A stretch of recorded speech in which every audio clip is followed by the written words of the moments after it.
Hey, I think this will work. Yeah. This will probably work. I think this will work very nicely. 0 seconds? 7 minutes? 40 seconds? 1 second? All right. Look what we've got here.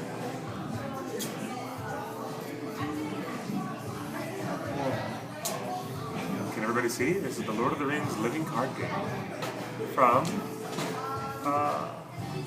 our friends at Fantasy Flight Games. Are we live? Hi, everybody. Oh, hello. Oh, hello. I didn't see you there. Oh, yes, that clever bit. Who was the first one? Who was the first one to do it? I really don't know. Bob Newhart, I think. Was it It Bob was Newhart probably joke? Bob Newhart. That's an old joke, man. That's. Oh. Wait a minute. Hello, didn't see you there. 2851. Okay, I'm doing some quick math. 2851, 2941. Party Triangle's gonna party like it's 2941. Right? 29 minus 2941. The difference was 90 years. Now I've got my answer. A little quick calculation on my little calculator. And now I know how long it took for people to not realize that Saruman was a traitor. It was 90 years 90 years. Bilbo before something became a little more clear. Well, no, Bilbo is 51 currently, and he's 111 when he leaves the Shire. Indeed he is. I was actually doing some research because we wanted to talk a little bit about some other characters, wizards. Yeah. When we get to the Istari, we'll talk about Saruman and his point of turning from good to evil, and a lot of other mischief that's on our minds. What do you say? Hello, everybody. Welcome to Torn Tuesday. You can text us at 53064-PROTO. Of course, text us. You can join the chat at TheOneRing.net/live, or we're on Ustream. This built-in chat is right here on the screen right here. You can use the Ustream chat on the Ustream app, which we're using the Ustream app right now from the middle of the Meltdown Comics. I thought that everybody had such a great experience with YouTube last week. Yeah, well, we're playing with new features on YouTube, and it wasn't quite ready. So we're using Ustream right now because we're back on Ustream because it's an amazing event. At the same time this is happening, our show next door at the Nerdist Theater, they're doing a hip hop family tree discussion with Mark Brownfelder, Boing. Oh, I love that guy. Yeah, That's so excellent. so we've got a lot of well-known people in the house today, and we didn't want to interrupt that show. Plus, our friend Gil at the Mutant Season, he's upstairs recording his podcast. He is. Mr. Gill is in the podcast where the Nerdist people do their podcast. He's right there in that studio. And then next door, Adjacent to our studio. they have the Nerdist Improv School. Yes. They're doing their thing. So the proof yet again, there's so much going on at And Meltdown. there's a signing at the front of the store right now. And the DJ is setting up his tables. And there's a DJ up setting up his turntables. It's going to be such a night. Typical Tuesday Music, here at Meltdown. great artists signing, live podcasts being recorded, webcast streaming live, on top of the theater space being used over here. Yeah. It's excellent. It is always a lovely Tuesday at Meltdown. And I love being here so we're down in front of the video game. Yeah. This is excellent. We're in the gamers nook. This In the corner. Fat Collectibles Gamers Nook. Oh, there's Colette. Look at these. I know. Look at all this. They have the Adventure Time Monopoly here. This is good stuff. Gears of War. Seen this? I know it's gonna Dungeons and Dragons. set you back $65, but this is a new stylized board game version of Dungeons and Dragons, incorporating some great gaming modules from the 80s, like this one, Castle Ravenloft, one of the greatest vampire legends in the history of D&D. And what else you got here? Galaxy Trucker, Firefly, the game. Oh, and at the start of our show, I showed you that Lord of the Rings living card game. It was right here. That's like, I love being down here in the gaming room, don't you? Now, before we get lost in our social media, Well, people in the chat room are saying it's a little hard to hear, but you know, there's so much going on that maybe we'll just project our voices a little bit more. I can scooch in a little closer, and I can definitely project my voice. Yeah, of course I can. Well, I know you can project my voice. Well, I don't need a microphone, that's for sure. Yes. I just use my diaphragm and my God-given gifts with that voice. I wonder if It goes the- way to the back I of wonder the if we need a auditorium. new iPad with do the new iPads have microphones on the front of it? Yeah, I think that front-facing microphone is something that I have on my tablet, which I believe may be a superior tablet to this iPad. Check this out. And boy, do I have some. I have some artwork and illustrations to. Oh yeah, of course. Look at this. Why aren't we using your fancy new Samsung tablet? This. Here's my brand new Samsung tablet. And let's see, what do I have here? In my gallery, I'm going to show you something that we're going to discuss tonight. The connections between these characters, the Valar, and how these characters are connected to the wizards of Middle-earth. So today's episode of Torn Tuesday, we're going to give a little background on the Istari, the wizards of Middle-earth. We've talked about elves. You can go back to our YouTube channel. Yes, and you can see the history of dwarves. The history of dwarves. 13 parts. We talked about... No, in 7 parts. We talked about Thranduil's... the history of Thranduil and the Woodland Elves. The Woodland Elves history. And now we're going to hit the history of the wizards. And the Istari, or in another tongue, and barring any... the Istari. And over the next few weeks, we're just going to go through the history. You know what I heard? The direct influence of the Valar that are talked about so much in the Silmarillion and in Unfinished Tales. These characters, the Valar, influenced who the wizards are and made very specific decisions about what spirits from their realm, the uttermost west, also known as Valinor, the Undying Lands. That is whence the wizards came, and these guys were involved in a council, a secret meeting, where they sat down and made decisions about who was going to go and do the job. Okay. It's a fascinating part of the story. We're going to get to that in just a bit. And, this filthy, dirty little spoiler rumor. Now, I think this is false. There's some rumors going around. Really? That the prologue of the Battle of the Five Armies... Do not. I don't want to hear this. Is this a rumor? It's a rumor. Well, then how about I get up and leave the room because I don't want anything spoiled. But three different people who have worked on the movie have said that the rumor is totally false. Okay. So you think you can refute the rumor? So 3 people that we know are working on the movie have refuted the rumor. They said that's patently false. But it excites me anyway. Yes. I want to talk about it. I just want to mention it, that the prologue is Galadriel explaining the history of Sauron. Galadriel explaining the history of Sauron? Just as she did in Fellowship of the Ring, where she explains the history of the rings. And Sauron was a mighty warrior and god, and blah blah blah, and da da da, and blah blah blah. And it's that epic. I don't see how that conversation could happen because they don't have access or the licensing rights to film content from the Silmarillion or Unfinished Tales. Could Peter Jackson? He's made enough changes in this movie. No, I'm sorry, Peter Jackson. Peter Jackson has made There's enough changes. There's no license for this. Or how about this? Could he make changes to this story that was 30% different? No. How about this? See these guys? See these right here? No. I'm sorry. It's not happening. So, automatically you can debunk that rumor just by knowing what we know. If Peter Jackson makes at least 30% changes to the story... No. This story, yes. Okay? Definitely. This story, yes. These books, they have the license to. And only this. And only this. Nothing else.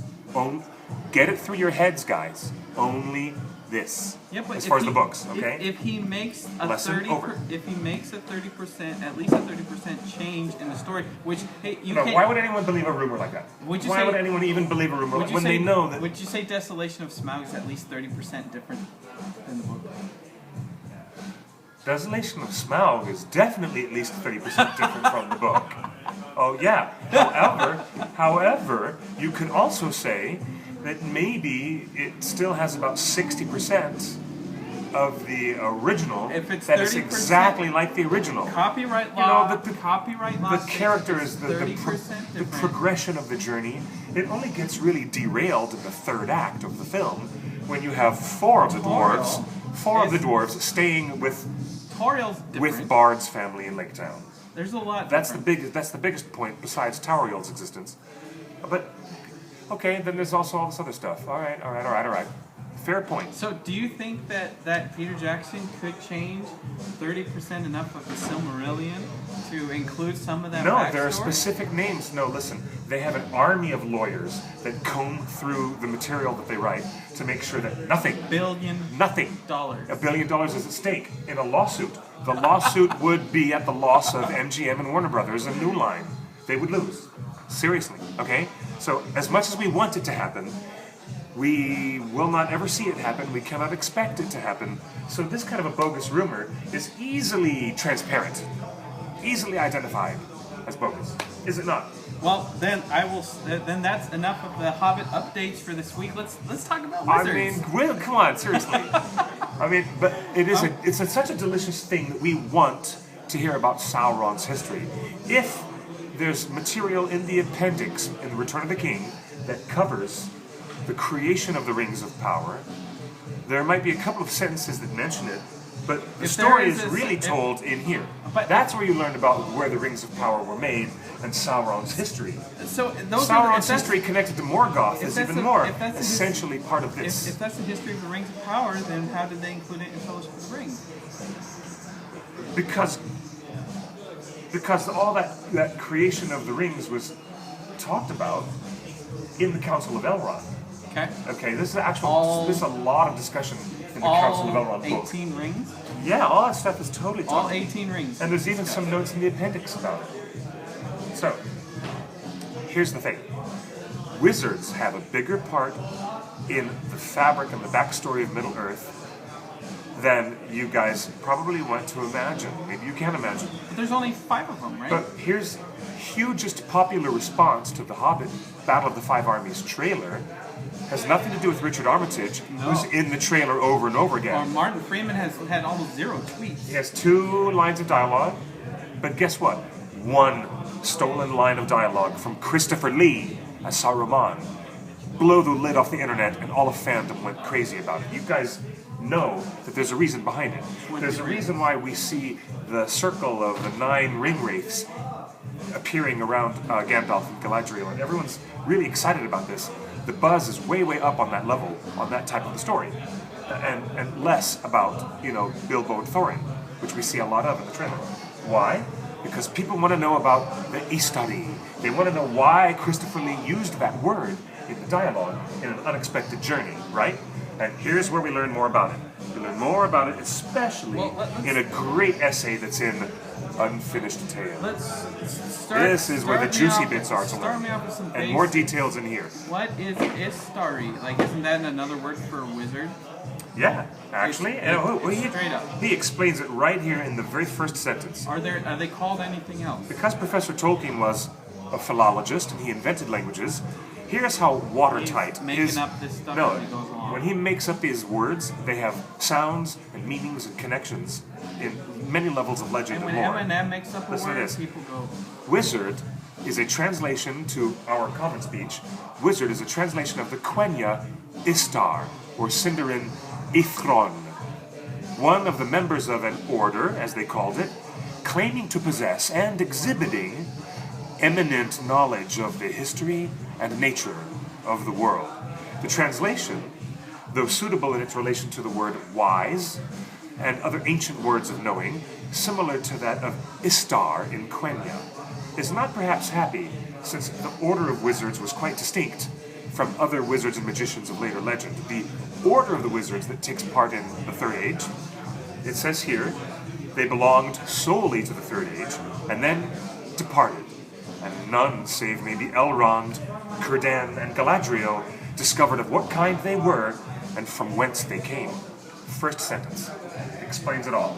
It's from the Quenya word, meaning Istar, meaning the word wise. So they're the smartest people in Middle-earth. Wizard, Istar. Get the sensation of when the words are related? Yep. Wizard, a loose translation of Ishtar or Istar, the Istari. Are there any other words associated with that race? Well, there are a lot of proper their names properly associated with the Maiar spirits that embodied these wizards, who were only appearing in the Third Age of Middle-earth in human form, but they really were in disguise great angelic powers who had come all the way from Valinor. And so there's a lot of other words associated with them if you knew the secret identity of who these beings were. Is there any... Isn't it interesting that Professor Tolkien says in the first sentence, only those elf ring bearers, Círdan, Elrond, Galadriel, those who possessed the 3 rings of the elves, their 3 rings of power, they're the only ones who figured out who the wizards really were. Is there any etymological... What's up? Record? Yeah, it's on. It's already on. So There's it's a live conversation happening with people here in the store as Yeah. we're in the middle of a show. Is there any relationship to Ishtar? That classic No. film with Dustin Hoffman. You're funny. No. Is that where Ishtar got its name? From Tolkien? No. No. No, he was inventing Elvish words, not borrowing from the Arabic. Okay, so wizard and Istari is basically the same thing. They're the wisest, not necessarily the most powerful. They're the wisest of creatures and spirits, right? No, the word that Tolkien used as Istar from the Istari. Are they wiser than the elves? They are. They are definitely wiser than the elves. They are wiser than Sauron?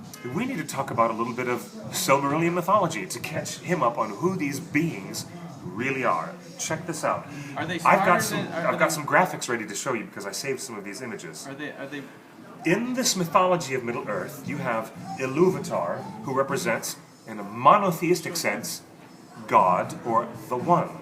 Ilúvatar is also known as Eru the One, and in the earliest creation of the world, his angelic spirits sang the music of the Ainur, and they were the beings called the Ainur, and they sang.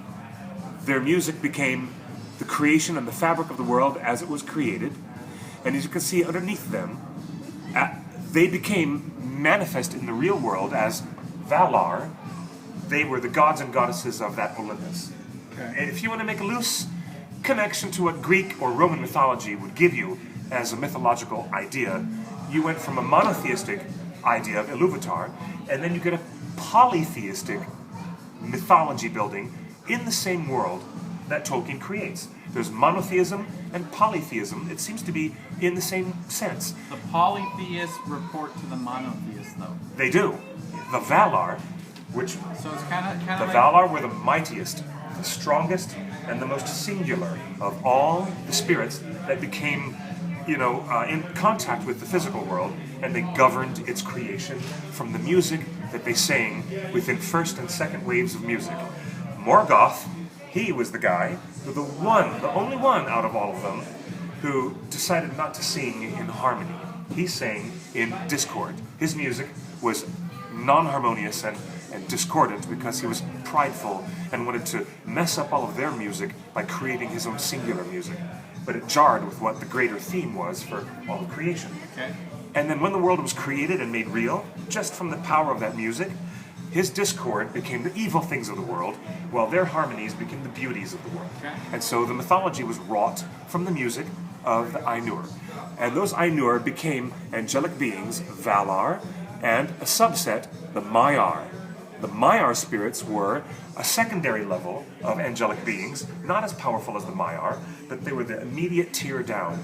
Those Maiar spirits, 5 of them, chiefly 5 of those Maiar spirits, came to Middle-earth in the guise of old men in rags and old clothes who had great wisdom, eminent wisdom of the world, and great power and knowledge of lore and other arts. Now, to human men and to the Eldar, the elves, human men and elves regarded them very little at first when they arrived in Middle-earth. But then, when they realized that they didn't grow older and that they didn't die, then they became fearful and suspicious, and word started to spread all around the west and the east of Middle-earth that these beings were wizards, not just regular old men traveling and wandering the wilderness.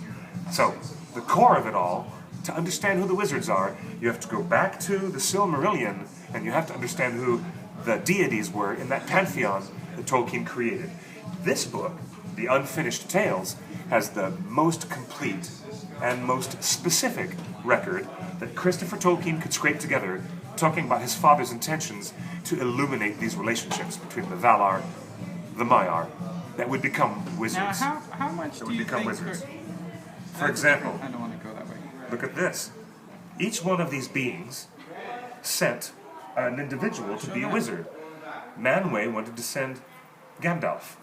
Orome, he wanted to send Kuranir, who would become Saruman. Yavanna wanted to send Radagast. And so these Maiar spirits all had direct correspondences to the Valar above them.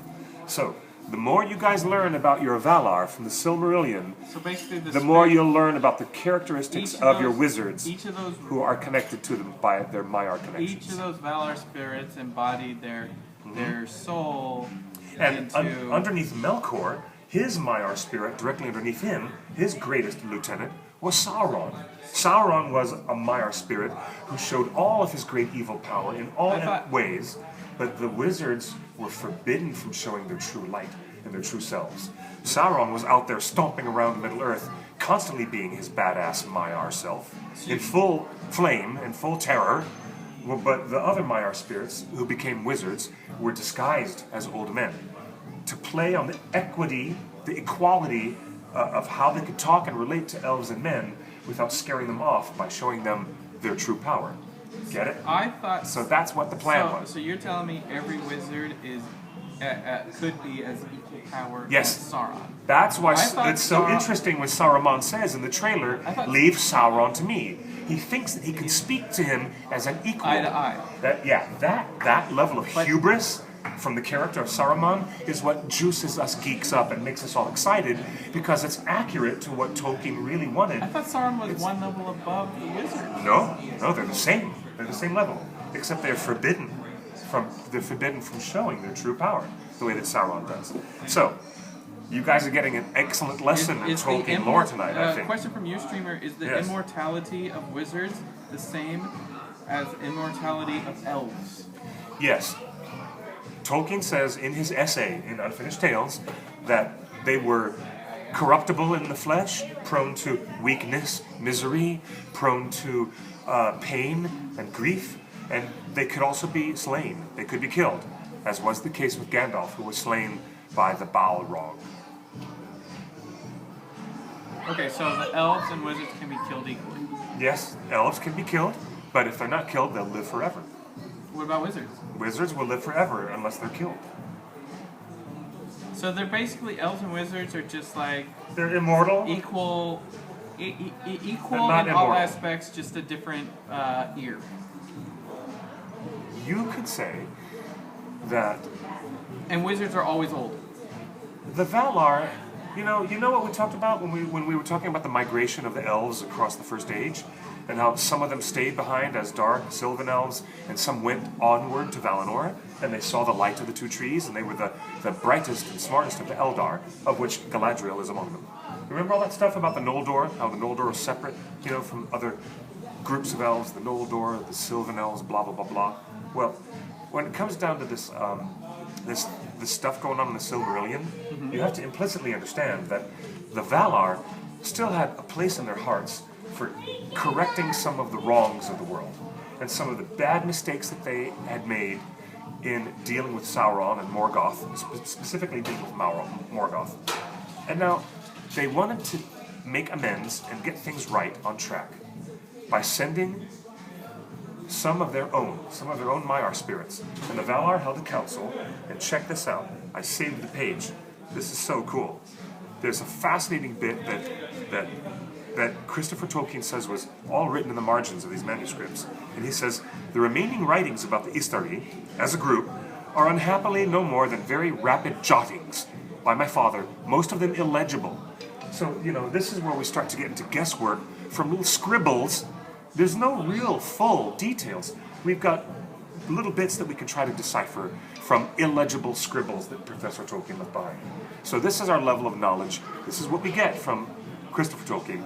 He says right here, of major interest is a brief and very hasty sketch of a narrative telling of a council of the Valar, those greater, deities that, governed the winds and the oceans and the sky the stars and the plants and the animals and everything.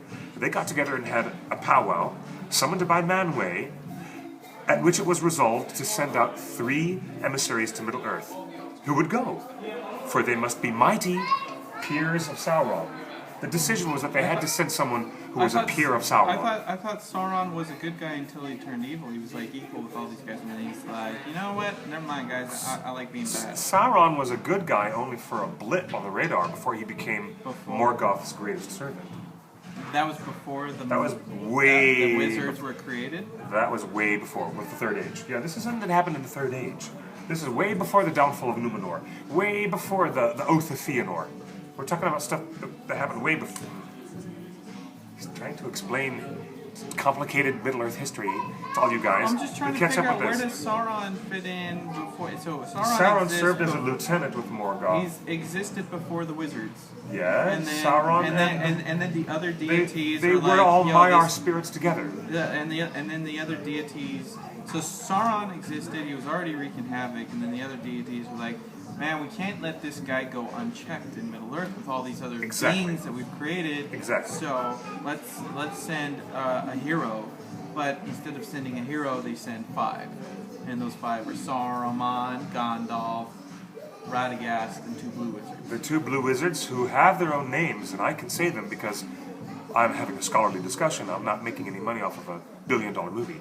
But Gandalf can't seem to remember their names in An Unexpected Journey. But their names are Alatar and Palando. So who's Glorfindel? Why did people in the chat room keep mentioning Glorfindel? Because he's a great elf warrior. He's an elf? Why are we talking about Glorfindel in the chat room right here when he's an elf? Glorfindel is an elf. He's not a wizard. Okay. Anyways, back to where I was saying.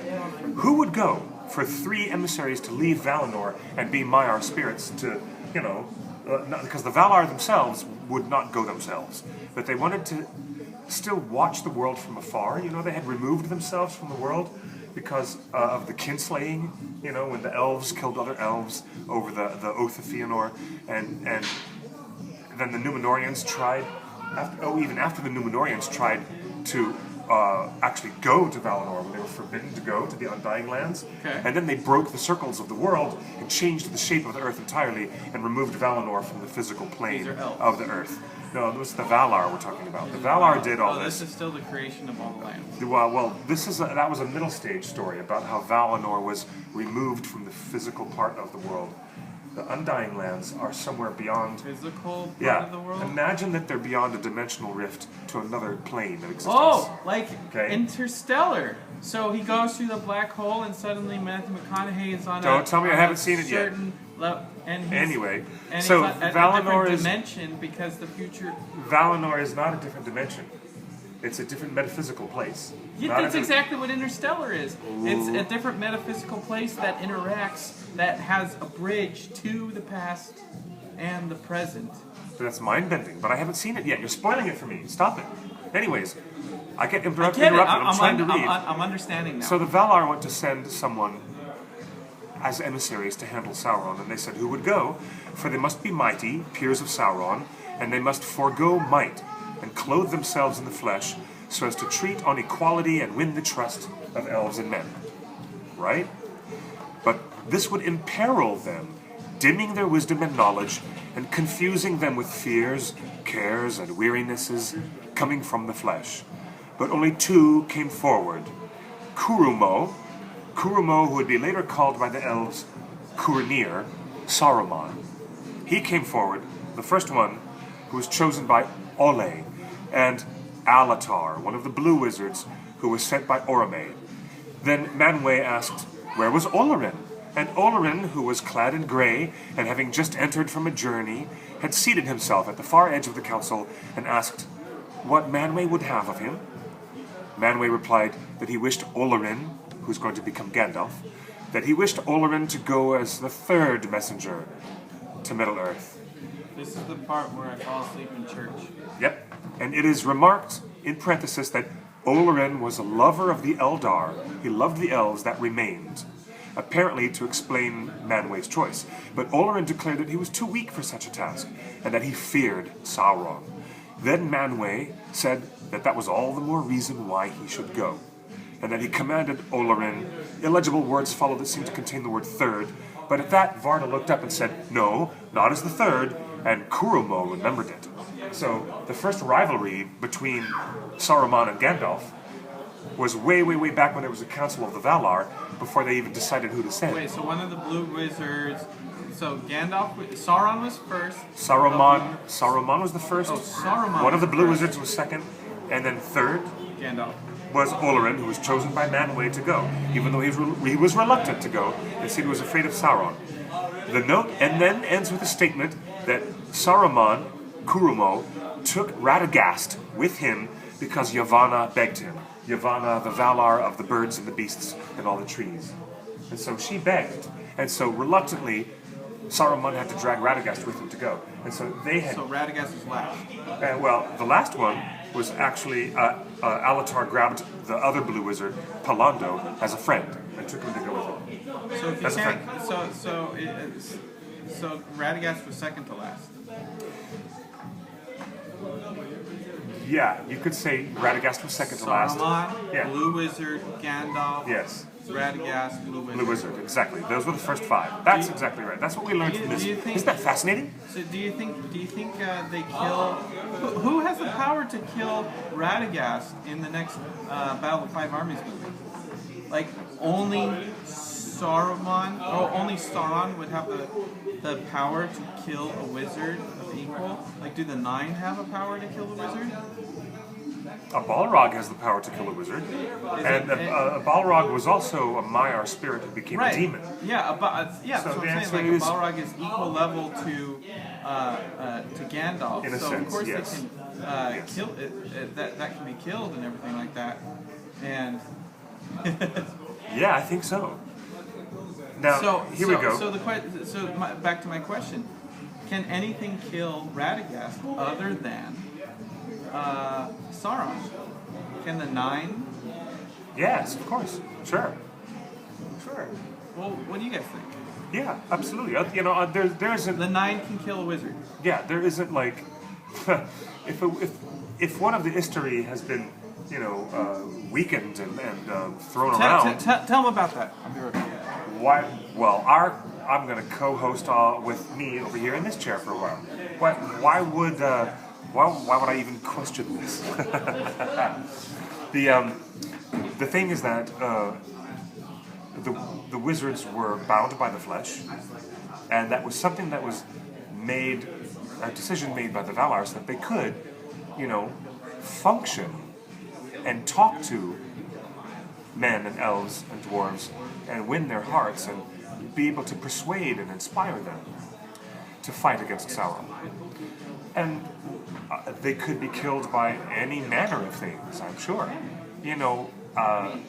Ultimately, in the book, not in the film, but in the book, Saruman perished at the hands of Wormtongue, who would, Professor Tolkien says, was a former slave.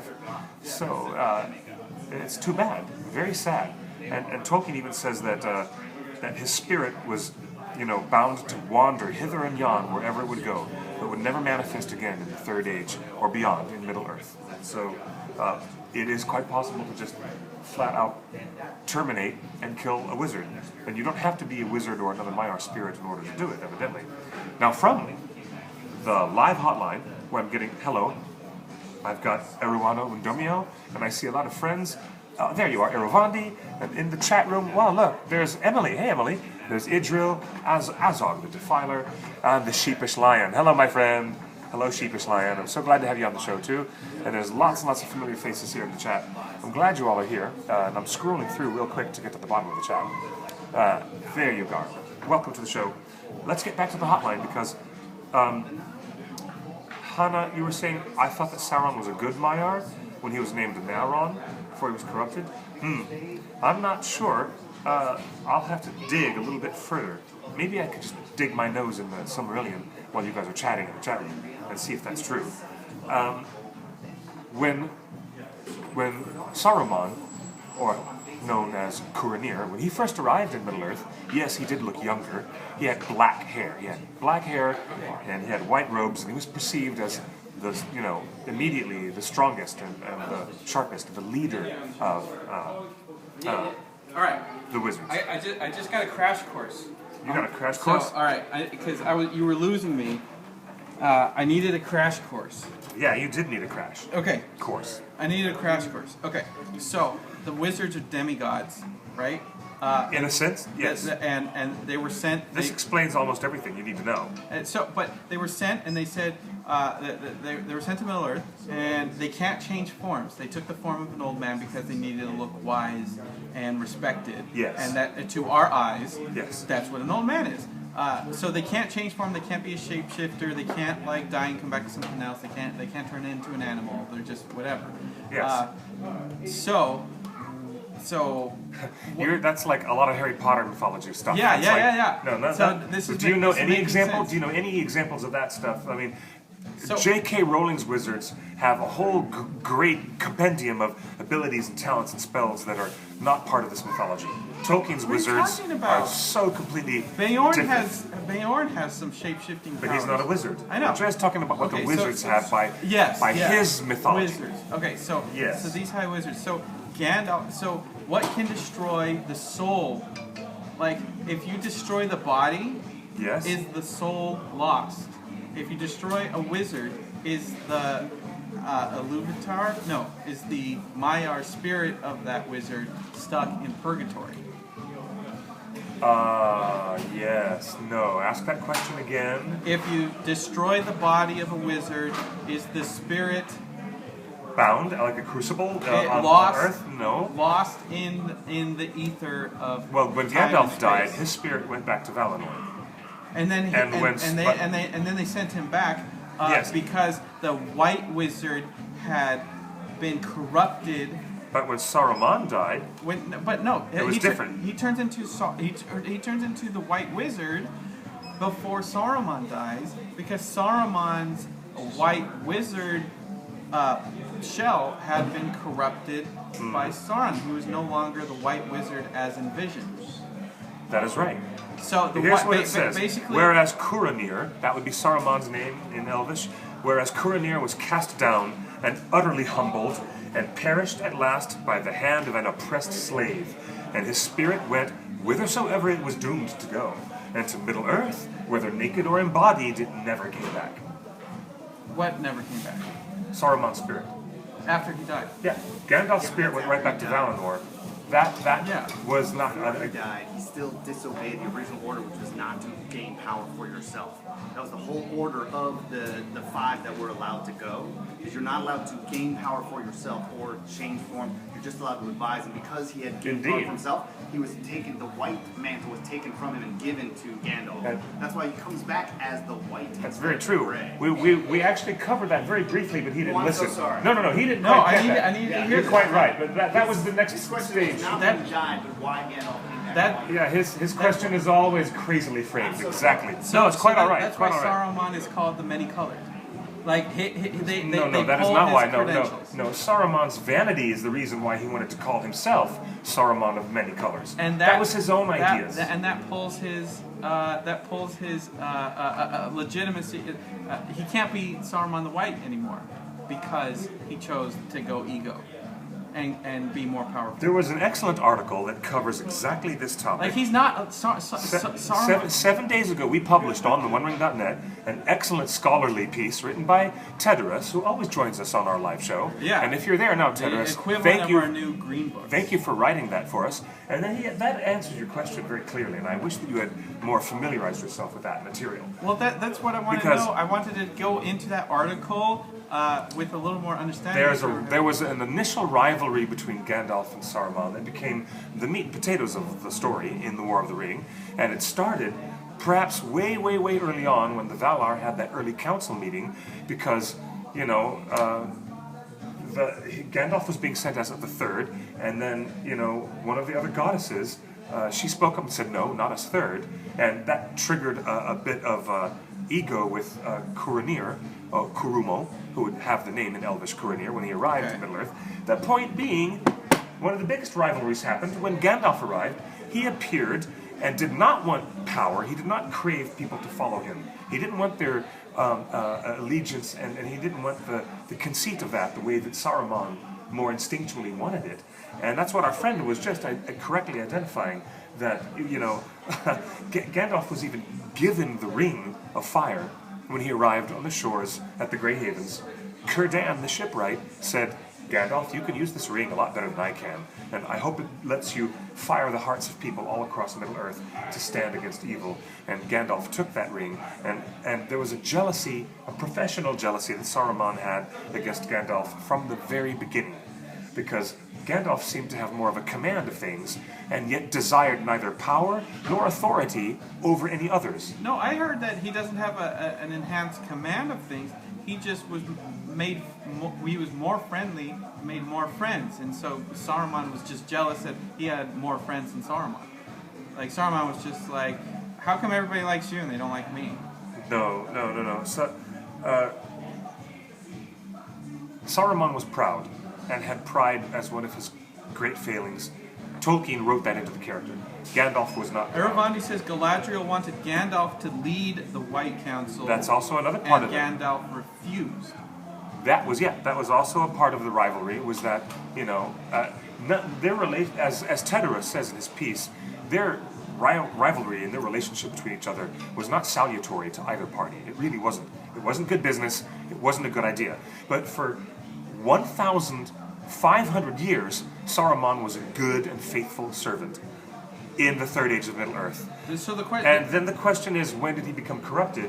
I encourage all of you guys to article that's on the read that article, and you can get the lowdown on that. A text message at 530-64-FRODO. That's really our phone number. What was the order of the wizards in Tolkien's interpretation of our real world? And so I guess the follow-up question is... I'm not sure I understand that question. Is the order that they were created the order of their power? What was the order of the order wizards? of their creation was Saruman was first, then one of the blue wizards, then Gandalf, then Radagast, then the other blue wizard. That's the order of their creation, of their existence, of the wizards. Are they powerful in that order? If you have access to the Parma El de Lamberon, number 17, then you are the truest blue-blooded geek. There's a periodical that has been published that includes unfinished writings that were not gathered and published in book form by Christopher Tolkien, but they were written and sketched out by Tolkien and re-edited by Chris Gilson and other Tolkien scholars. But there are sources that name Sauron's original, a sketch of a name that Professor Tolkien had when he was trying to create these histories, but nothing definitive that you'd see in a published book on the shelf.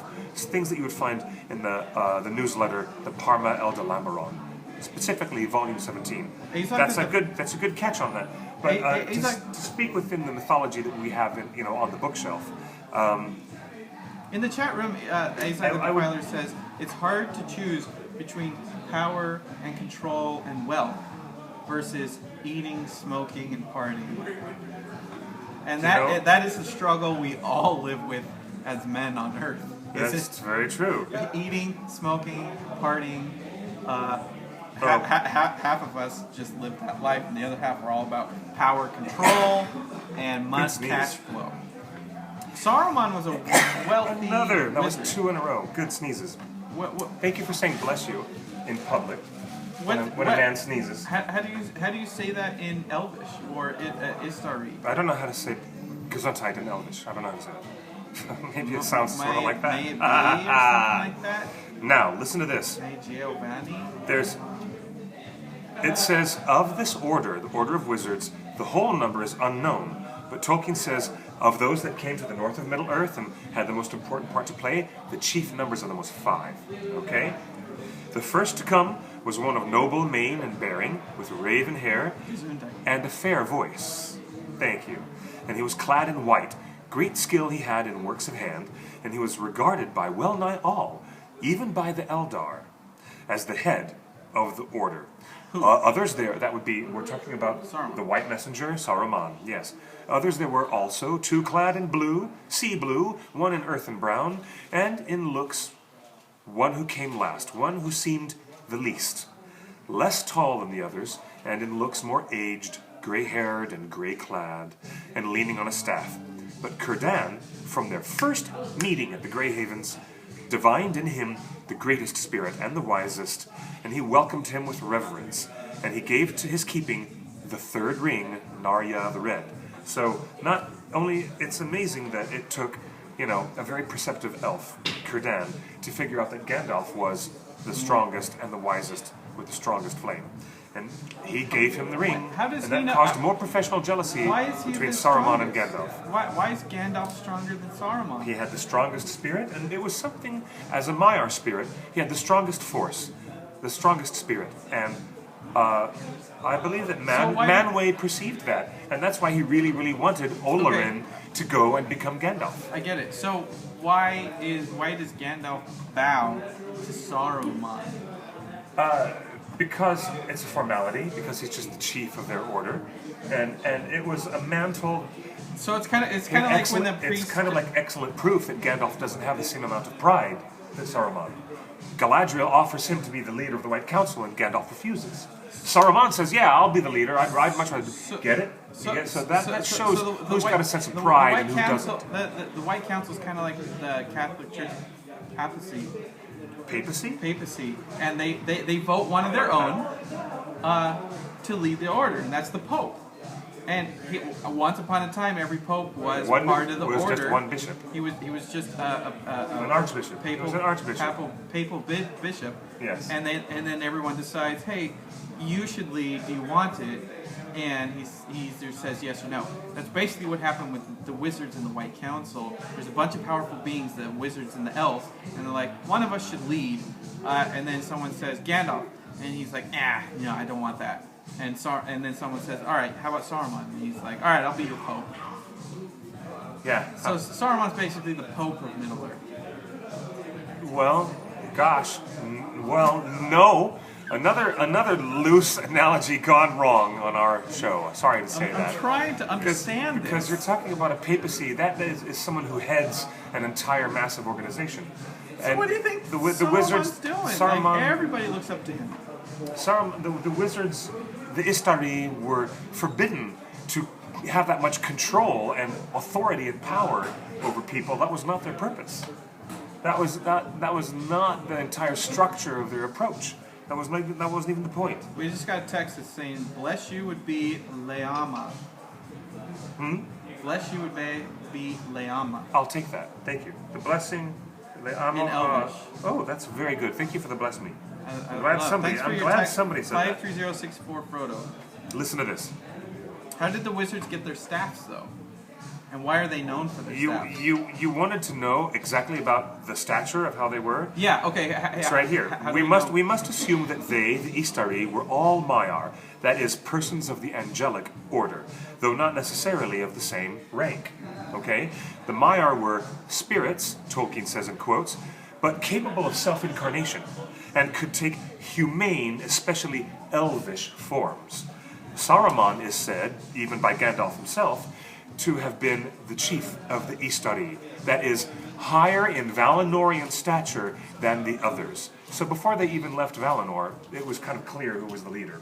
The de facto leader was Curomo, who became, to the elves, Curanir, to the men, Saruman, who dwelt for a time in Gondor before he moved across up to Isengard. Gandalf is evidently the next in order. Radagast is presented as a person of much less power and wisdom. Of the other two... You just told me Gandalf was more powerful.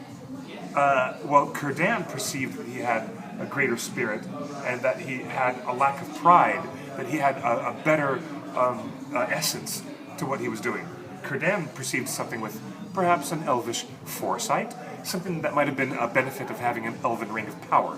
He was a ring bearer, so maybe Círdan was able to figure something out in what Gandalf's purpose and his power was.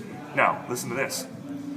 Of the other two wizards, nothing is said in a published work, save for the reference to the 5 wizards in the altercation between Gandalf and Saruman, when they have that altercation in the Two Towers. Now, these Maiar were sent by the Valar at a crucial moment in the history of Middle-earth to enhance the resistance of the elves of the West, greatly outnumbered by those of the East and the South. It may be seen that they were free to do what each could do in his mission, that they were not commanded or they were not supposed to act together as a small central body of power and wisdom. Okay. And each had different powers and inclinations as were chosen by the Valar with this in mind. And they were chosen by the Valar before they were sent to Middle-earth, that they had different instincts, different powers, different wisdoms. That was the whole And they all point. had, so they were all assigned a different job. Yeah. And Radagast was charged with looking after the animals. Saruman was charged to look after men. No, you're creating a construct that isn't correct. They weren't charged with looking after just certain subgroups of them. They just showed certain Affinity. aptitude. Since Saruman, Curanir, had an aptitude with his hands and a great skill with crafts and lore, he, was given that name, Cunning Mind. Cunning Mind. Wait, so Curanir. That's why the elves called him that. So they didn't have a specific charge to, like, you look after the animals in the forest, you look after men, you look after horses and stuff like that. They're just like, each of them has a different set of strengths. And Yeah, strengths and weaknesses. so some people thought Saruman was more powerful, and some people thought Gandalf was more powerful. And the answer is nobody knows, because some gods thought yes, some gods Well, thought no. we know that a lot of these materials in Unfinished Tales represent incomplete works that Tolkien wasn't satisfied with. Right. And he'll have one manuscript written years later that might contradict something he had written on a draft and forgotten about years earlier. And we have to remember So there that, are these inconsistencies in Tolkien's own drafts. and that, Tolkien was always changing stuff. I mean, he retconned The Hobbit by going back 20 years later and rewriting a whole section of it, adding characters, changing. and changing things a lot. Now, one of our friends on the hotline has just said, Justin, I'm trying to understand this like you. I find the Silmarillion is the most difficult of Tolkien's works to understand. And there might be a reason for that. I mean, Christopher, his son, had a devil of a time trying to put the manuscripts together when there were lots of contradictions in who was related to who, which angelic beings had what hierarchy over whom. And then it becomes really, really complicated when you go from a straight monotheism to a big polytheism and try to lay out governance of the lands and the waters and the animals and the trees with all different strata of angelic beings who have governance over these things. So then it becomes a big complicated weave. However, you sit down with Bullfinch's mythology, like you had to do when you were in high school, you're still the same thing as trying to get your mind around all these relationships between gods and goddesses and what they wrought in the world or what they governed in the world. Well, we have a couple. We have a couple of comments. That's why in mythology you take a college course on it to study it. Haunt Mercy It's says thick. It's thick stuff. Saruman had knowledge. Gandalf had wisdom and understanding. Those are three Absolutely. unique That is knowledge, excellent, wisdom, excellent and cipher to say that, understanding. yes. Saruman strived for knowledge. That his whole being was about knowing everything. That's why he starts playing with the Palantir. He's like, he wants to know. He thinks he's powerful. Saruman thinks he's powerful enough to say, I can know everything. I should know everything. Yes. Bad or good, I need to know. Right? You need to tell me. Yeah. Gandalf is all about wisdom and understanding all the pieces and having the wisdom to make decisions of what to tell people and what not to tell people. Because, dude, Gandalf is mischievous. He's a disturber of the peace. He sends According to the hobbits, he's a he disturber sends of peace. people. He sends 14 people on a mission to kill the last dragon. Like PETA hates Gandalf. Funny. Funny. We're gonna go. Here we go. We're gonna go hunt the last Here we go. white rhino in Africa. That's basically what Gandalf is. It's like, I want you to go hunt the last white rhino in Africa. He breathes fire and he hoards some gold. But dude, he's the last one. I know you guys can get him. Like Gandalf is like, yo, go do it. Go do it. Yeah, do it for the money. Like Gandalf is more than a disturber than. Don't listen to this. Don't listen to this guy. So Northerner says Saruman and Radagast went off on tangents, and didn't fulfill their quest, according to Tolkien. Saruman and Radagast did not fulfill their quest. That is true. They According to went on Tolkien, tangents. Radagast also failed in his mission Is that why? because he just stopped being there to inspire men and elves and dwarves to fight against Sauron or any enemy. He just wandered off and started caring only for the creatures of the forest. And he didn't get involved in the geopolitical mess that was going on.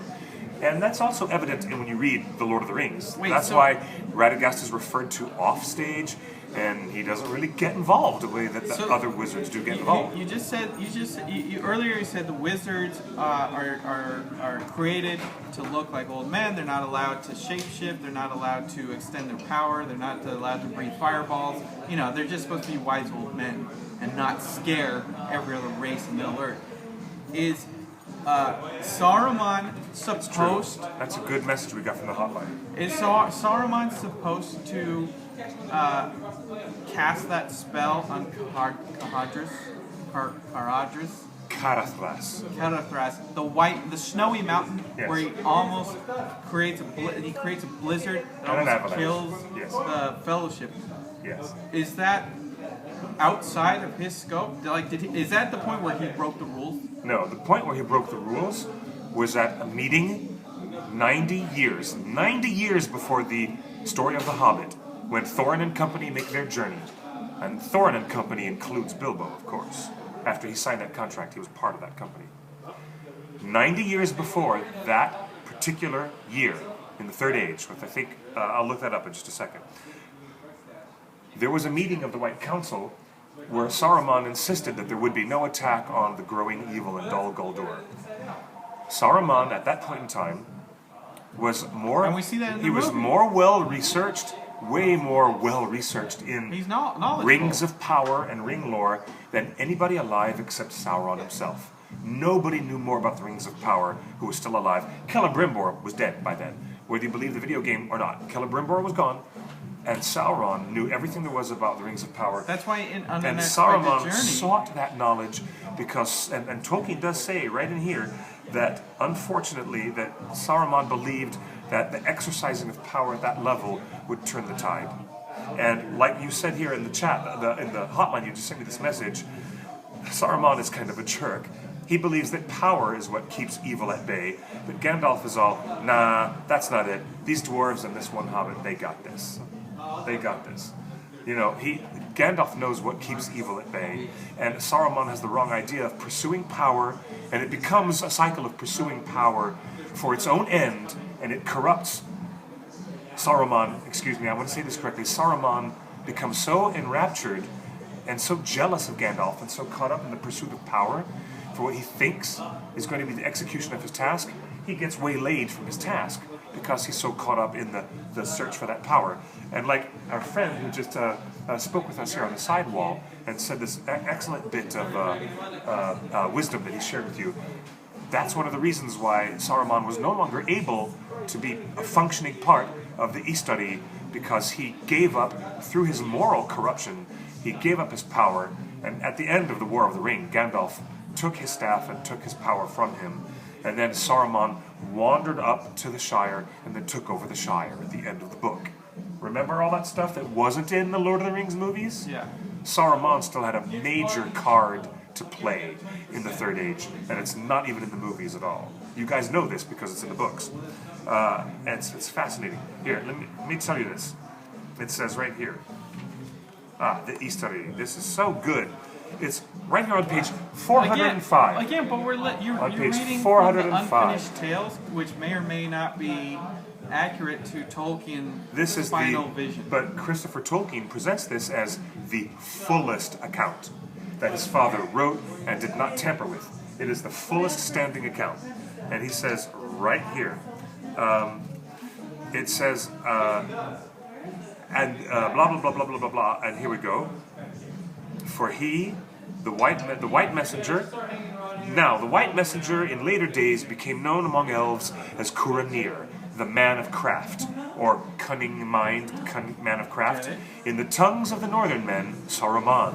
But that was after he returned from his many journeys and came into the realm of Gondor, and there he abode. Of the blue wizards, a little is known in the west, and they had no names, save the blue wizards, called in Elvish Ithrin Luin, for they passed into the east, and Curanir, they went on a journey together.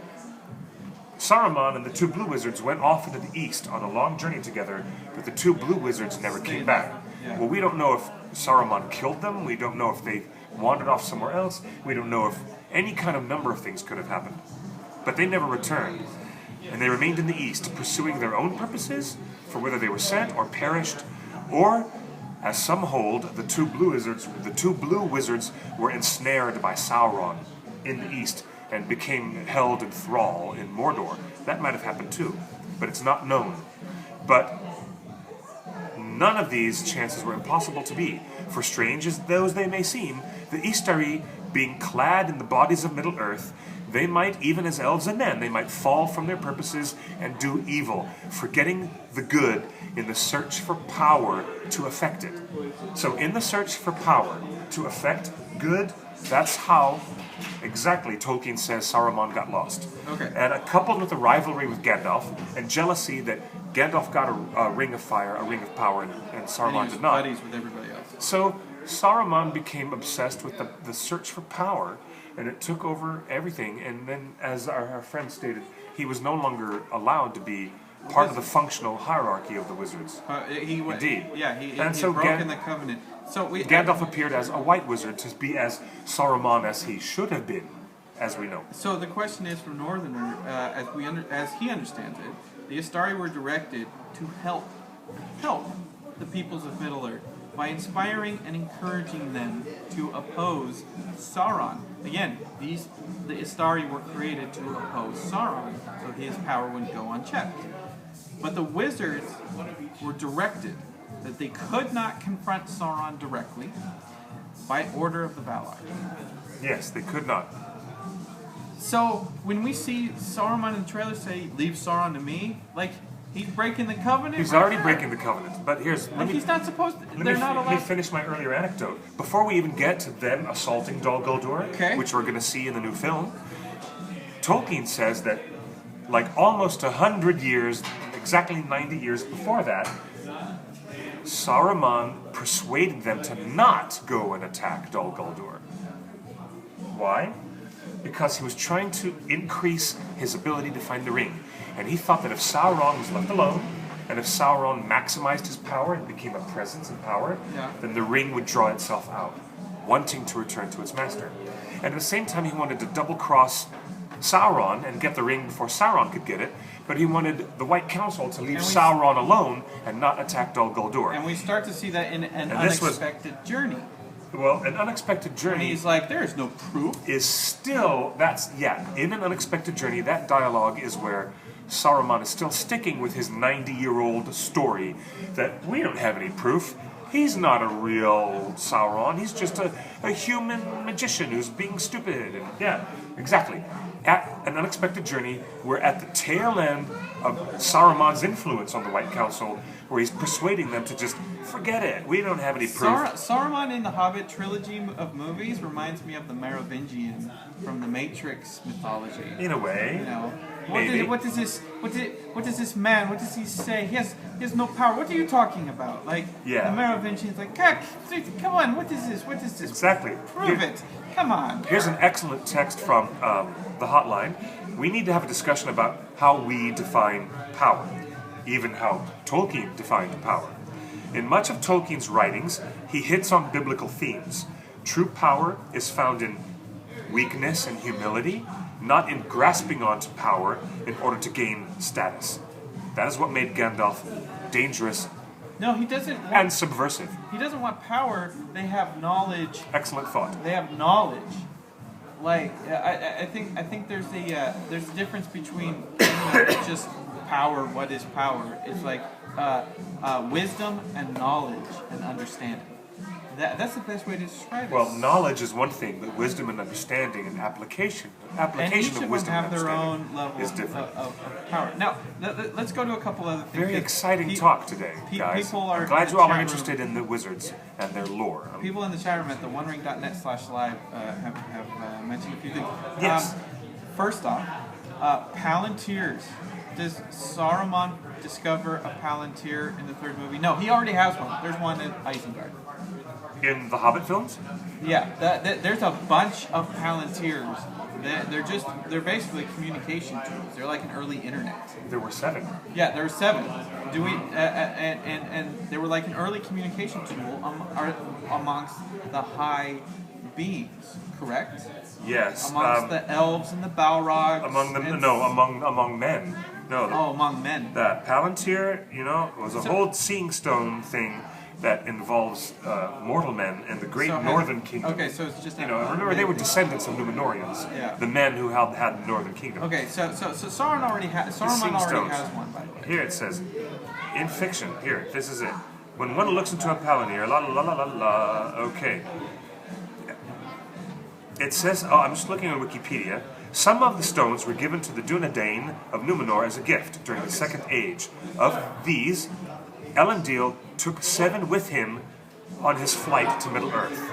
Okay, so the Palantir... Yeah, the Palantir actually were there in Numenor, and 7 of them survived the destruction of Numenor, and Elendil took 7 of them when he fled the downfall of Atlantis, Numenor. Let's solve that. Let's talk about the power of the wizards. They were distributed in 7 places, 4 of them in Gondor, 3 of them in Arnor, the northern kingdom. One of them was at Weathertop. One of the Palantir was originally housed at Weathertop. That's where one of the Palantir, and where Frodo was stabbed by the ringleaders. Okay. Yes. So one of the Palantir was originally there. One was in Isengard. Why did Saruman choose the men of Gondor? Why did Saruman choose to plant roots in Gondor? That's a good question. Somebody asked me that earlier, and Tolkien does not say. Tolkien does not clearly say why Saruman, but he only settled in Gondor for a brief time, then he settled up in Isengard. Bless you. Because Isengard was vacant. Isn't Isengard part of Gondor? Isengard was originally constructed by the Numenorians, but is not part of Gondor. No. It's adjacent to Rohan. It's adjacent to Rohan. All right, let's talk about wizard staffs. Now, everyone makes a big... I've never understood this. I'm just looking at the movies like, oh, that guy's got a staff and he's got power. But every time I talk to a fan at a convention, they're like making a big deal, like, oh my god, he has that staff here and he has that. Why are staffs so important? They're just sticks that these powerful wizards maybe put a powerful jewel on or something like that. What? Were the wizards? Are the wizard staffs like a lightsaber? Do they like construct it? They find certain jewels and then they construct it and then it's like their lightsaber. And there's like a ceremony, not a ceremony, but there's a thing about creating your own lightsaber for Star Wars. Is there the same type of thing for wizard staffs? No, I don't think that. Were they given staffs like the representation of your magical power shall be in this staff? Like you shouldn't throw fireballs out of your hands like Ryu and Ken.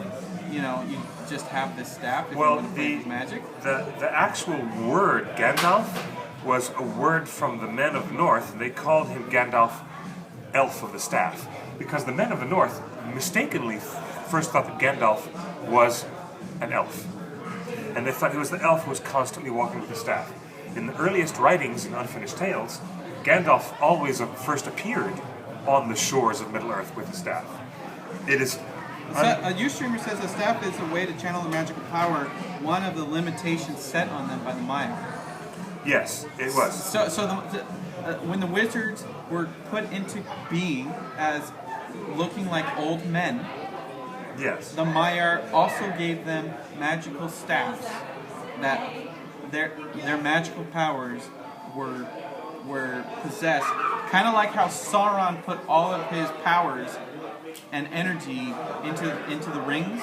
The Maiar put all of their powers and energy into the staffs. Is that correct? It seems to be an instrument of executing their power.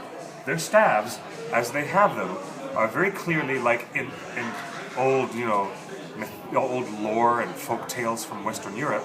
The wizard would use his staff as an implement. But were they created by the Maya, or is it like Harry Potter, where like the staff chooses you as much as you choose the staff?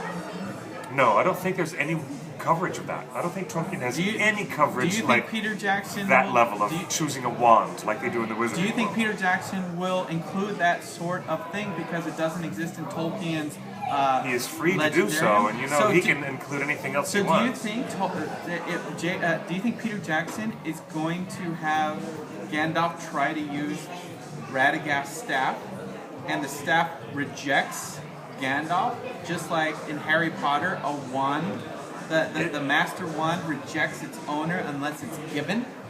Isn't that part of the Harry Potter mythology? Wand rejects you. Yeah, that's called.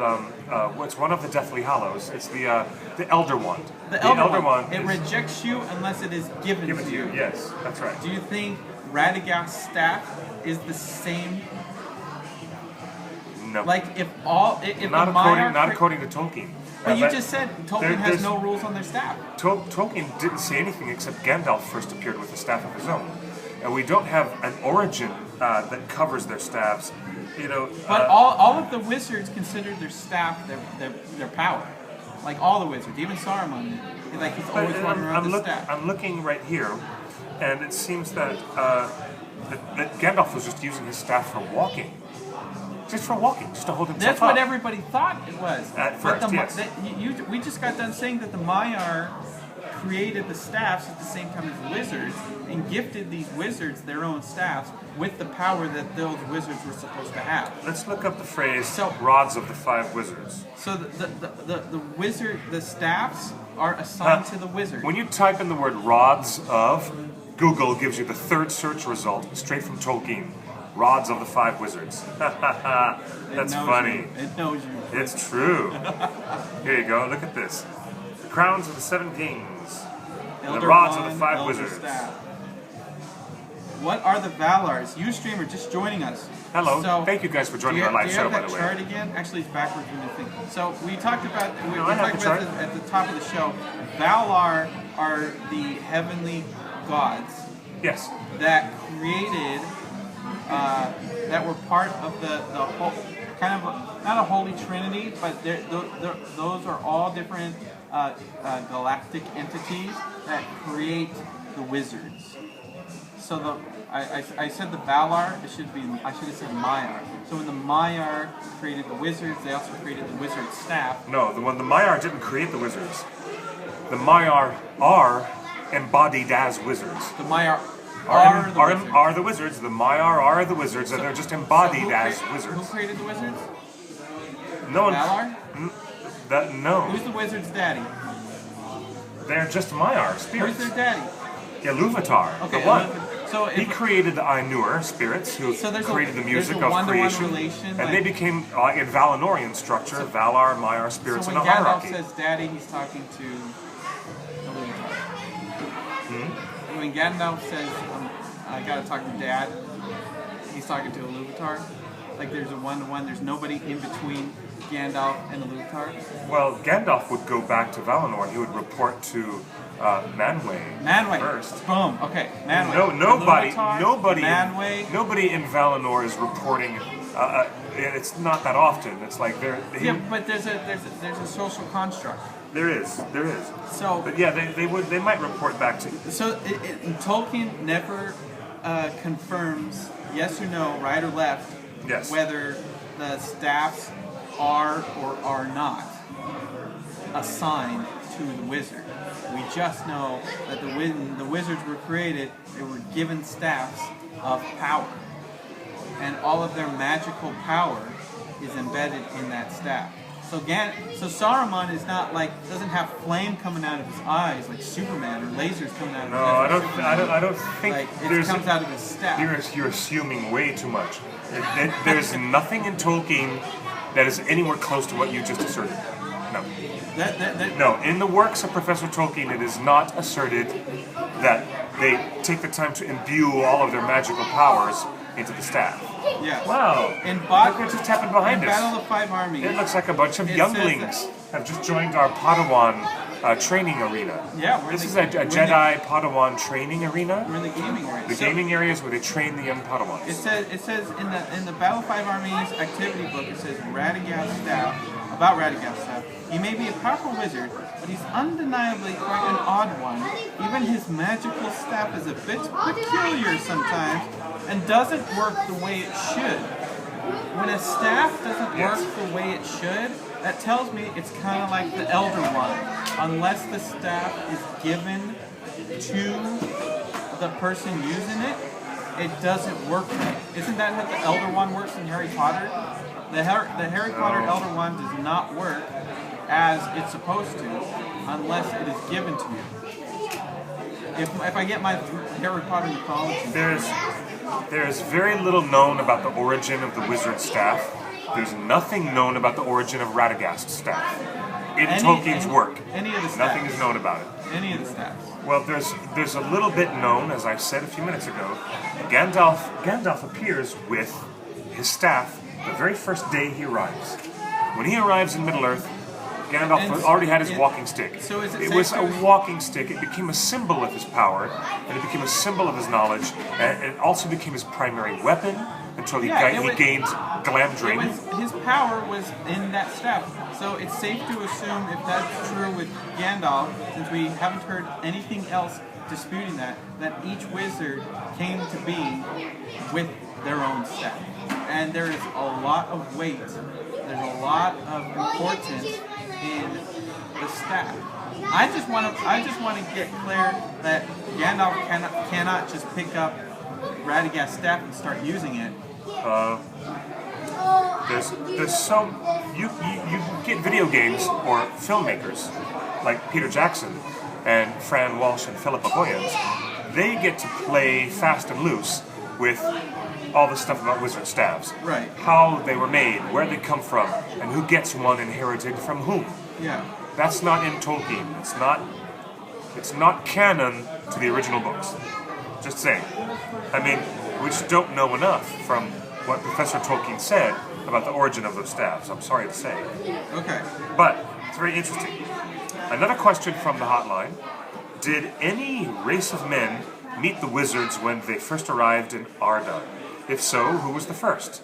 No, they arrived on the shores at the Grey Havens.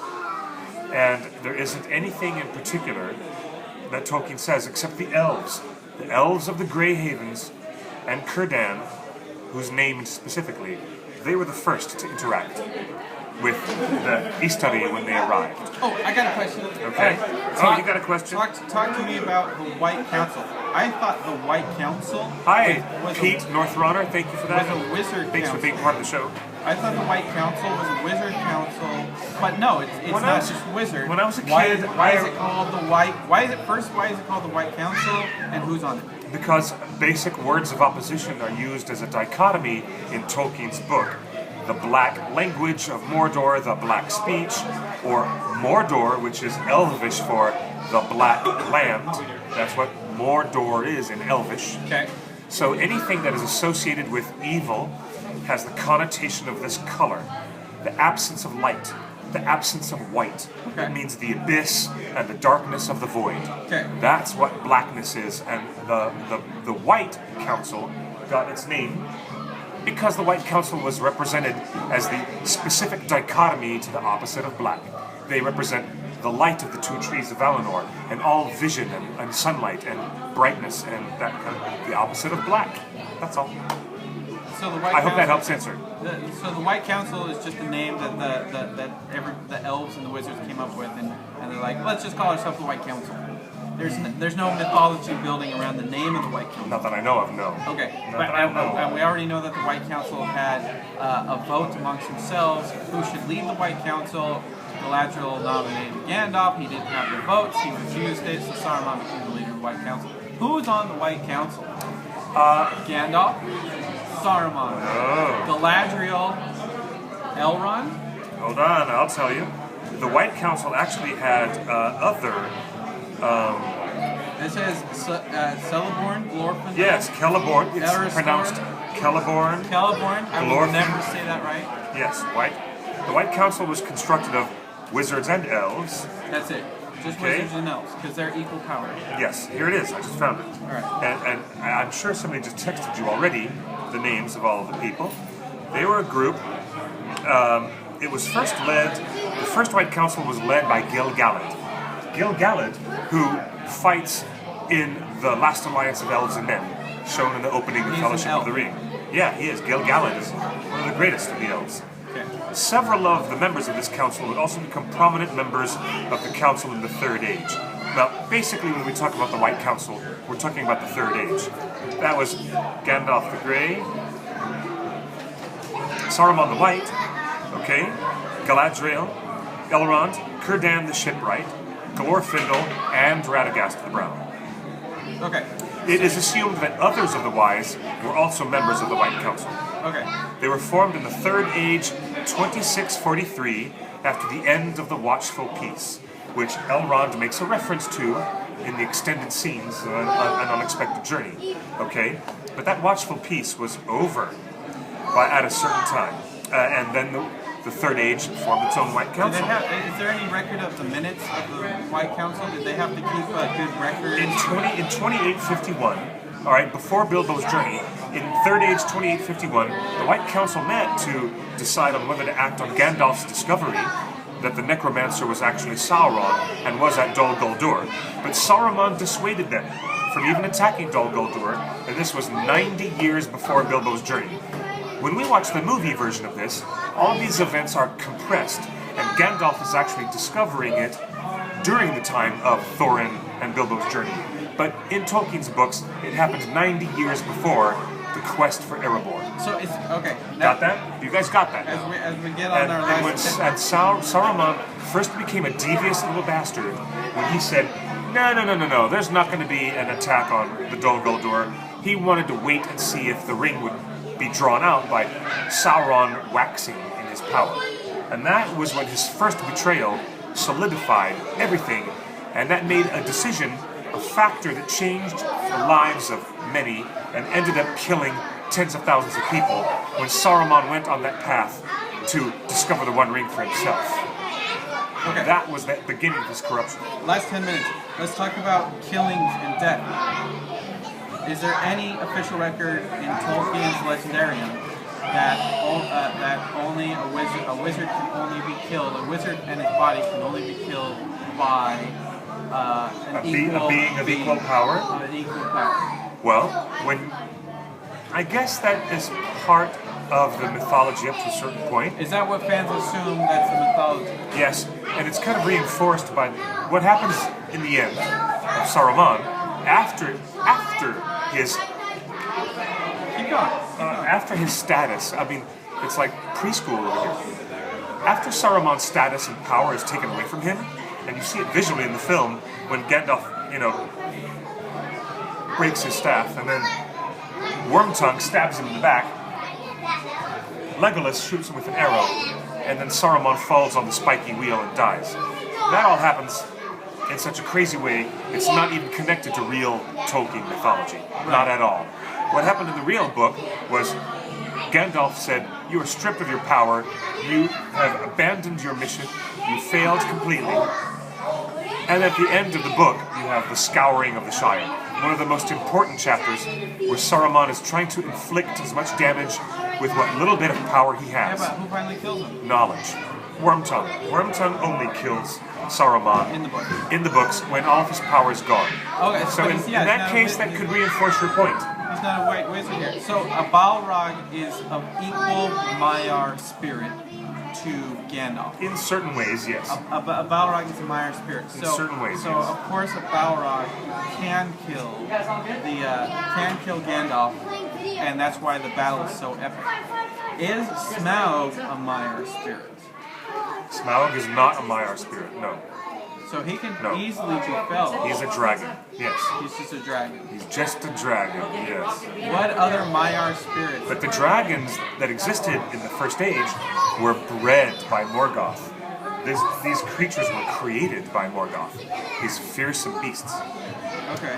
And I'm sure Sauron, later on, many millennia later, I'm sure Sauron would have been delighted to have been completely allied with Smaug and used him as a weapon against others. It would have been devastating. And Gandalf was right to seek the eradication of that worm, that drake, the fire drake Smaug. As we wrap up, as we get close to wrapping up, I just want to know... We are getting close to wrapping up because it's getting impossible to speak above the level of advanced volume in this room. Sorry, guys. Should we be fearful that the ghosts of the Nine, can kill a wizard and or an elf? Can can the 9 ghosts? Can the 9 with the 9, right? The 9 Nazgul? The 9 Nazgul. The 9 ghostly ring figures, race. The 9 ring race. Can they kill a wizard? I wonder about that. That's a very good question. Can they kill an elf? Can they kill a wizard?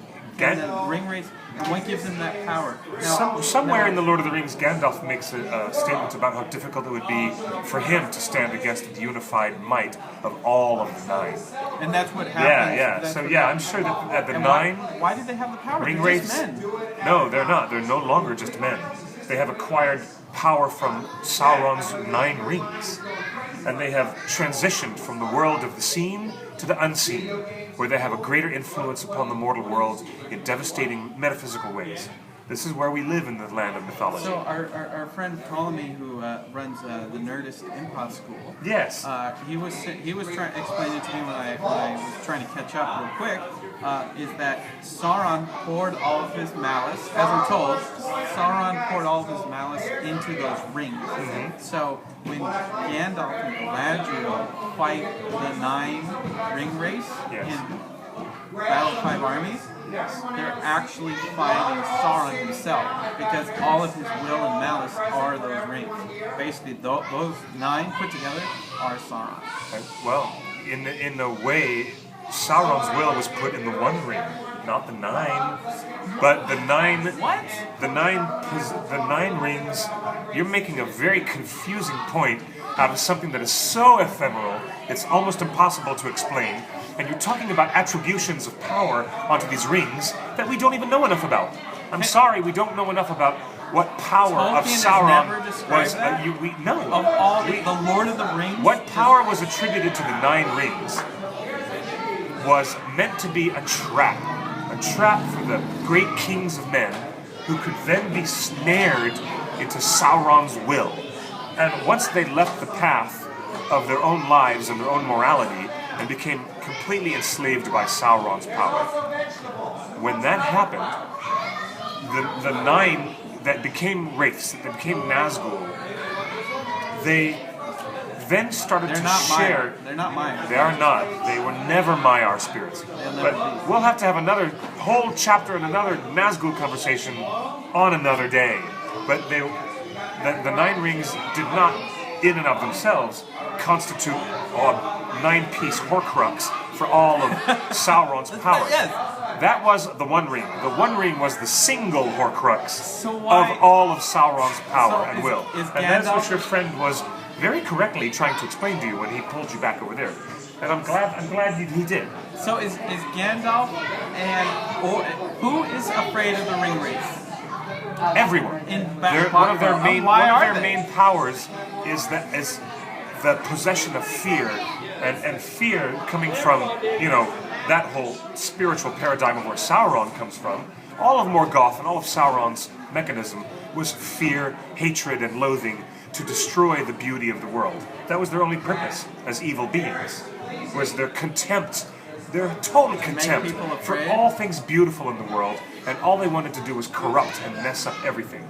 And fear was one of the best tools to execute that plan of marring the beauty. So what of the Morgul world. Blade is more than fear that actually can kill people. So I'm just trying to think, why does Galadriel look scared and Elrond not scared, and Gandalf's just almost dead? I guess we'll find out when we see the movie. We have yet to see how much of an expenditure of power Galadriel shows us in the Battle of Dol Guldur. We have yet to see this movie version of it. Do they have any? Does Galadriel and Elrond have any reason to be fearful of the 9? Yes, Galadriel has a very big reason to be fearful of the 9. Why? They could slay her. They could destroy her. Why can they? They're men. Why can they have the power to destroy a Maiar spirit? You see, Galadriel is not a Maiar spirit. She's an Eldar. She's an elf. Smack. But you just said that. Smack. You Smack. just said Smack. she's equal power with a Maiar spirit. No, did I? No, I didn't mean to say The that. elves and the high elves and the wizards are equal power and equal standing. No, not at all so. No. Not at all so. No. The Maiar spirits are angelic beings. They are not just physical elves who live a life on Earth. And these are great But spirits. elves don't die. Elves they're killed by orcs. Right in front of you in the Battle of Helm's The Deep. high elves. What do you tell me think happens to the Haldir? I Haldir is don't a know. high I'm elf. just- okay. He gets killed by Mordecai. Maybe I'm mistaken. Galadriel, Elrond, they're like super elves that don't die. Their spirits just disappear. All of the elves have the blessed ability to live an immortal life, but all elves can be slain, and they can die of grief. Let's not get entirely derailed. Elrond, a northerner says Elrond is more scared that his daughter would marry a man than he is of the Nine. In a way, but I don't ever want anyone watching our show to walk away with any of these confusions. The Noldorin elves, of which Galadriel is certainly one of the greatest, are not to be confused with Maiar spirits. Okay? Elves are not to be confused with Maiar spirits. An elf, and it's an elven level of immortality. They just have a level it's of not wisdom. it's not like a vampire's level of immortality where a vampire can withstand every wound except a wooden stake. Okay. Any elf can be killed by any wound. If you destroy their vital organs, they'll die. If you drown them, they drown. And wizards not as much. And wizards can also die because they're in mortal male human forms. Yeah, but most people don't have the power, the strength, It's extraordinarily difficult to be at that level. because of their wisdom and knowledge of everything. Like they're just excellent generals of their own. I hope that I've helped you learn a few things. Yes. I hope that some of you guys have learned a few things through this past 90 minutes of glorious nerddom. Yes. Thank you for joining us. It's been on quite Torn glorious. Tuesday, the history of wizards. The history of wizards. and Istari. Here's our last question of the night from our hotline from Eruana Undomiel. Cliff, why do you think Radagast would give Gandalf his staff? Do you think that he gave the staff to him as a friend, knowing that he would need to use it in the Battle of the Five Armies? Or do you think Gandalf just takes it when his man is down? Well, we know that in Desolation of Smaug, something is depicted in the films that is not depicted in the books and is not canon to Tolkien. But within the world, the cosmos of the film world, I do assume that you're correct, my friend. I think she's correct. Gandalf doesn't have a staff now because it was destroyed by the necromancer at the Desolation of Smaug scene. So, hey, maybe Radagast says, here, you can use this. I think there's a This reason. will be a help to you. I think there's a reason that Peter Jackson showed Radagast bringing back Sebastian with that jewel that's in his staff. Oh, yes, And maybe so. I think that's going to pay Maybe off so. in the third movie. So thank you for joining us every Tuesday We'll at see. 5 p.m. Pacific.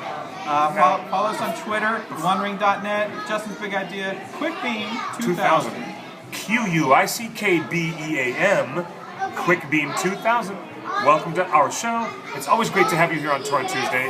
And I love shouting over the din and the noise. Live from Meltdown Comics. But that's live. That's a live show. Thanks for joining us. Bye.